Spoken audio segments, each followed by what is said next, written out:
Hello, good morning. Good morning, sister. So, Sister Shalona, we're on to our last day. I'm sorry for the delay. It's fine. Yes, the last day. It's Lotus Pose. We're becoming enlightened. So, as you can see, Ria is doing some stretches. She'll be doing Lotus Pose for us today. So, it's very important to do stretches before Lotus Pose. So, Ria, let us do the demonstration. So, if you can just come to a normal cross-legged position. Lengthen the back, straighten the neck, that's it. And then get yourself into full lotus. Oh, wow. Well done, Riyanka. So you should put your hands on your knees to look like a real yogi, you know. And you hold your fingers. How do you do it? Hold your first finger and yes. Come on, Riyanka. Do the whole thing. That's it. We should take a photo of this girl. You can softly close the eyes. So that is full lotus. Looks very simple, but very difficult to get into. It takes lots of practice to get into that pose. So how often can you lose the pose if you don't practice? Definitely, you get stuck, then you're not going to be able to get into that pose. Oh gosh, okay. which is what most of us, which is the reason why most of us cannot get into the pose. Our hip flexors are tight, hamstrings tight. So yeah. Oh, and for fun, if you can get into that pose just for fun, this is what Ria likes to do. Raise yourself up. Beautiful. So that's actually called pendant pose. So, so there's not much. So lotus is the ultimate pose. Thank you, Rita. Thank you, Riyanka. So lotus is the ultimate pose. And let's start with the benefits first. So it opens the hips, it stretches the ankles and the knees, also calms the brain. It increases awareness and attentiveness. So it also helps to develop good posture, and it keeps the joints and the ligaments flexible. So who shouldn't do lotus is anyone that has knee, ankle, calf injury, any back or spine discomfort, anything. Don't do that. A weak sciatic nerve, and never do it without practicing stretches. So Ria has been doing stretches for the past 10 minutes or so. So her muscles were quite warmed up when she did the pose. So the lotus plant is found in the sludgy, kind of murky environment. The seed is planted or is in this murky environment, and as it roots, it starts looking for sunlight, and this is symbolic of seeking knowledge and truth. There is dirt all around, and yet it blooms, and it blooms high above the muddy waters. It rises above the darkness or above the dark waters, and it's symbolic of one emerging from darkness into light. It's likened to a person's consciousness. So even though you live in a world that's defiled by lust, greed, hate, all those nasty, negative things, you can still rise above all of that and bloom like a lotus. So this pose is often practiced during meditation by those who can actually get into the pose. It's not very easy to get there. It takes, like I mentioned earlier, a lot of practice, time, dedication. And it is for those, it is said, it is believed, it is for those that are striving to reach the higher level of, the highest level of consciousness. So this elevated consciousness is found on the crown chakra, that's here at the top of your head. And it is said that this is where the 1,000-petaled lotus is. So that's a representative of your consciousness.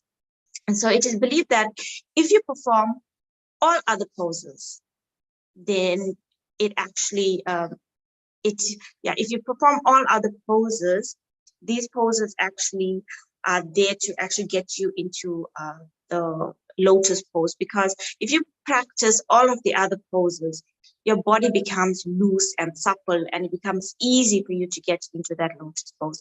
So sitting in lotus, the spine is erect, and this allows energy to flow freely through the chakras. And in this pose, as you saw earlier, the one foot is placed on the opposite thigh, and then the other foot on the opposite thigh. So the knees now, if you look at it, it's like the outer circle of the lotus flower. And the upper body now represents the yet to bloom bud in the center. So this is symbolic of, the lotus itself is symbolic of purity, rebirth, strength, spirituality, and growth towards perfection and enlightenment.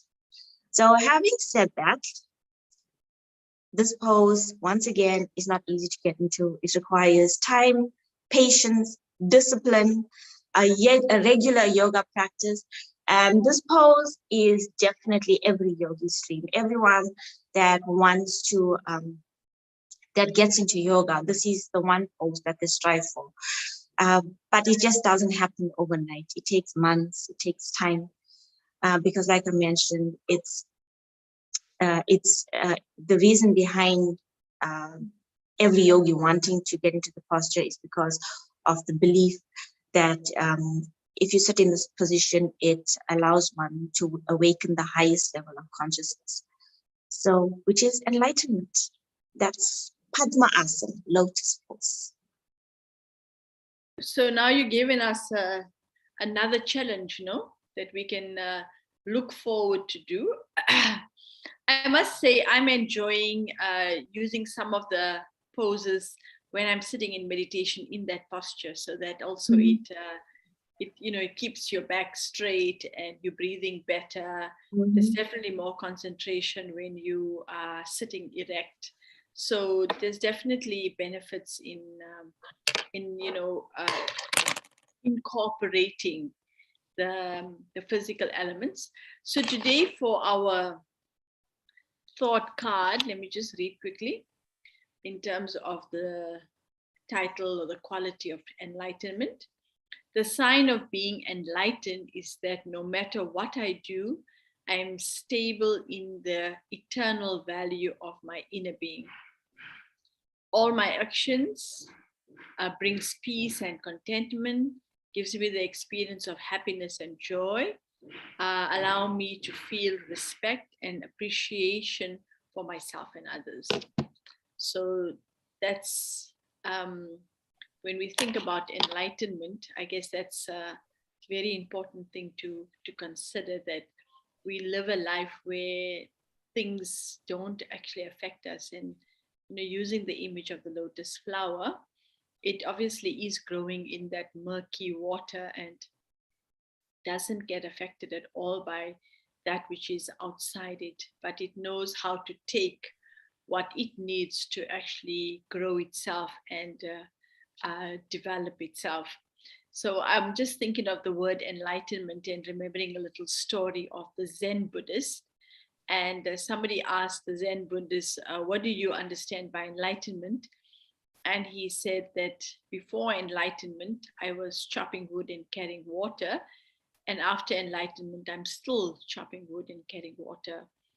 And so it is really important to understand that the enlightenment stage is not a hierarchy in lifestyle, in terms of I'm reaching a point where I don't have to do this and I don't have to do that. But it means that I don't get affected by anything. And I like that idea, that I begin to finally live my life based on who I am, rather than what I have and who is with me and where I am.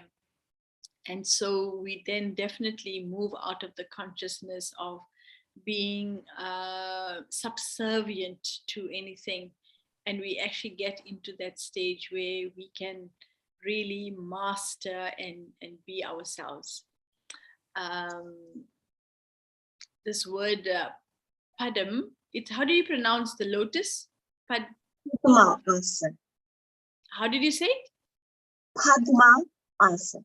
Yeah, so Padma is, they say Padmapati, like the one who's a millionaire. So this, it's very beautiful that when I'm taking a step in this awareness of being enlightened, there's multi-millions at every moment for me to gain. And we're not talking about physical wealth, that also can be possible, but the wealth where my life is such that it has the great compassion and has compassion and sympathy for everyone. So I really live a very benevolent life, which I feel is a very beautiful thing for each one of us. Shalona, any last closing thoughts, statements? I think in Buddhism they say it quite nicely. So if you take the entire lotus plant, they say that your head, or the lotus plant, your head is the lotus flower itself, and your body is the rest, is symbolic of the rest of the plant. So the head is a consciousness. The lotus flower is your consciousness, and the rest of your body is the rest of the plant. But your feet, like the lotus flower, is grounded in this murky water, in the dirt. Your feet is grounded on earth. So because you're basically in this world, but you're not of this world, because your consciousness is of a higher level. So I think that's a nice way to look at it as well. You know, you can be in this world, but you can have a higher level of consciousness and not be affected by everything around you. Absolutely. And I think that's what's necessary, that, you know, we can be complaining about life and all its challenges and feel a little bit, taken aback by all of that. But we can't really change those elements, but we can change our response to it. And I think that's what gives us a deep sense that we're in charge of ourselves rather than becoming subservient in any way. So, Shalona, with regards to this format, we were discussed earlier that, is there a sequence that, say, if I chose now, how many poses did we do? And if I want to make my Hatha Yoga routine. Okay, so I have actually got a sequence ready if anyone wants to take it down, right? It's a very simple beginner sequence, nothing too hectic. So you're definitely not going to get into Lotus now. So just do this and eventually you will. So so you have two options really. You can start off your practice with corpse pose and lay there and just ground, focusing on your breathing. Or you can sit in Sukhasana. So Sukhasana is basically an easy cross-legged position. And once you have grounded and you're ready for your practice, then you do a gentle twist. So just twist to either side in that seated position. Then you come to standing. If you want to write it down, please feel free to do so. So, so we're gonna start off with corpse or easy pose or easy seated pose. From the seated pose, you're gonna do a twist, a gentle twist. So Sukhasana or easy pose with a twist. And then you're gonna come up to standing. You're gonna do mountain pose, followed by warrior. And then from warrior, you're gonna transition to tree pose.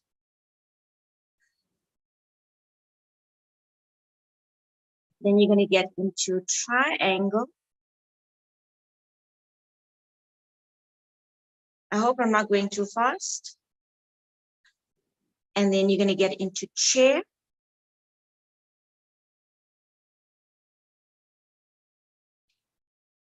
Extended side angle follows. And then your wide leg forward fold.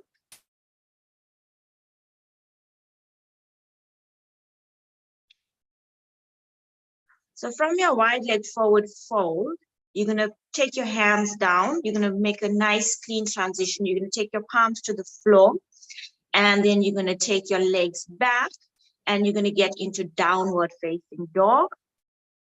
So from downward facing dog, you're going to drop the knees, drop the chest, drop the chin. You're going to come to laying flat on your belly, and then you're going to push the earth away and come up to cobra. And then from there, you're going to sit onto your heels, and you're going to get into child's pose, extending your hands forward for a nice stretch. And thereafter, you're going to get into shavasana.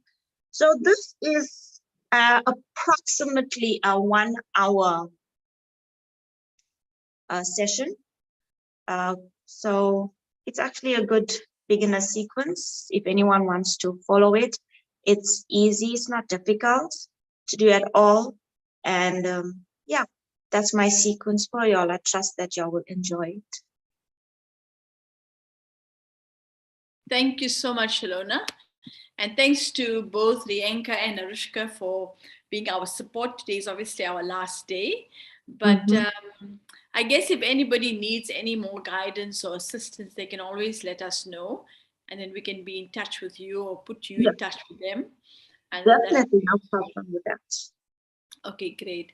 So thank you for joining us for this series. And today is the last of the series. And if anyone is keen, we're going to do our Rise and Shine with a collective meditation starting at 5:45. So on the same link, we'll start every morning just for 15 minutes, a collective meditation. So feel free to join us. But now let's have a meditation before we sign off. Thank you, Shalona. Thank you, sister. It has been awesome. It has been a learning experience for me, and I thoroughly enjoyed myself. Good. I hope we're going to start some serious sessions now, right? Oh, yes. I'm waiting for you, sister. Okay. Thank you. Bye-bye. Right. So let's get into a bit of meditation now. So I invite you to take a deep breath and bring in this powerful energy of gratitude. First, saying thank you to the divine, that powerful source of truth, love, and happiness that made it possible for us to be together.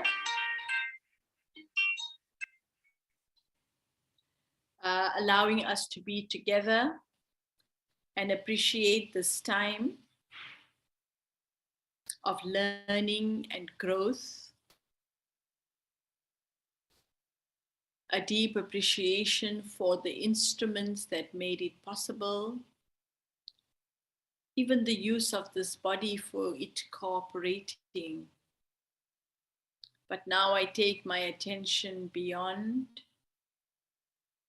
this physical body, beyond the physical space, and I bring myself into the awareness of myself as this beautiful being of light energy, completely still and complete, perfect in the awareness of who I am, where I come from, who I belong to. I have stepped into the light of awareness, of knowing, understanding, accepting, realizing, and re-emerging my eternal, immortal, imperishable stage. That state of consciousness where peace, love, happiness, joy, wisdom, and power gently radiate out of me into the world. I experience myself as that radiant being of light energy. I am completely at peace with myself I appreciate and value who I am, and I continue to give back to the world the beautiful essence of my being. And I experience myself gently flowing with rays of peace and love from the inside out. I am peace. Peace flows from me into the world. I am love. I am embraced by the warmth of this beautiful vibration, and I hold the world in this warmth of belonging. I am pure. I stick true to myself, knowing that who I am is unique to me. I am a pure, peaceful being, untouched by anything on the outside. And by being myself, I give others permission to be themselves. And so today I choose to stay in this powerful awareness of my peace, love, and purity. Om Shanti. Have a beautiful day. Take care.